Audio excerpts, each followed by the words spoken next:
Hello guys, তোমাদের জন্য একটা নতুন মন্দিরের সন্ধান এনেছি। শ্রীক্ষেত্র, যেটা হচ্ছে 26 নম্বর ওয়ার্ডে দক্ষিণ দমদম পৌরসভার অর্জুনপুর 5 স্টার ক্লাবের সামনে। এই মন্দিরটি নতুন আগের মাসেই উদ্বোধন হয়েছে। অনেকেই এই মন্দিরটা জানো না। নতুন একটা জগন্নাথ মন্দির।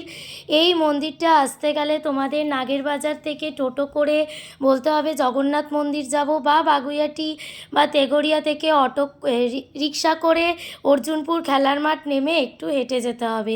মন্দিরটা খুবই সুন্দর এবং খুবই ভালো। এখানে ভোগের ব্যবস্থাও আছে। তোমাদের লাস্টে শেয়ার করে দিয়েছি মন্দিরটা কখন খোলা থাকে, কখন পুজো নেওয়া হয়, কখন বন্ধ হয়। ওটা তোমরা একটু পজ করে দেখে নিও। আর সাথে সবাই এই মন্দিরটা দেখেছে। মন্দিরটা অনেকটাই বড় এবং অনেকটাই খুবই সুন্দর। এছাড়া তোমাদের সাথে রথের ভিডিও শেয়ার করেছি। এই রথের দিনকে সাজানো হবে। সেই সময় আবার তোমাদের সাথে আমি ভিডিও শেয়ার করব। Thank you.